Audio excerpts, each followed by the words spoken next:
भारतीय army chief ने आज़ाद कश्मीर पर हमले की फिर से धमकी दी है, और फिर आपको क्या लगता है कि क्या पाकिस्तान और भारत के जो हालात हैं वो फिर से कशीदा होने जा रहे हैं?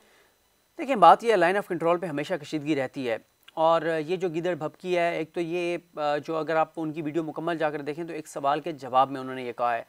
और ऐसा नहीं है कि उन्होंने स्पेशल प्रेस कॉन्फ्रेंस करके यही बात की हो। बाकी उन्हें भी पता है 27 फरवरी भी उनको याद है, पाकिस्तान से वो जंगें भी करके देख चुके हैं। पाकिस्तान के लोगों का जज्बा शहादत, पाकिस्तान के कौम, पाकिस्तान के लोग, पाकिस्तान की फ़ौज, सब चीज़ों से वो वाकिफ़ हैं। मेरा ख्याल है वो गिदड़ भभकी है। इंडिया के अंदर इस वक्त हालात इतने ख़राब हैं, चाहे वो कश्मीर की आइनी हैसियत ख़त्म करने का मामला हो, उसके बाद सिटीजन अमेंडमेंट बिल हो, या अभी JNU का मसला हो, उसके बाद भारत के अंदरूनी हालात इतने ज़्यादा ख़राब हैं, गंभीर हैं इतने ज़्यादा, और इतना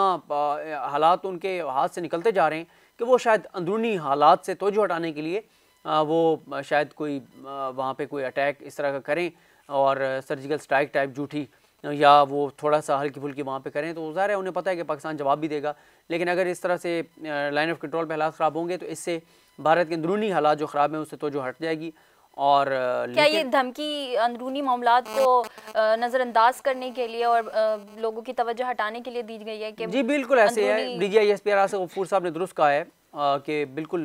ये तवज्जो हटाने के लिए जो अंदरूनी इनके हालात हैं उससे इंटरनेशनल मीडिया की तवज्जो हटाने के लिए, अपने लोगों की तवज्जो हटाने के लिए ये सारा कुछ किया गया।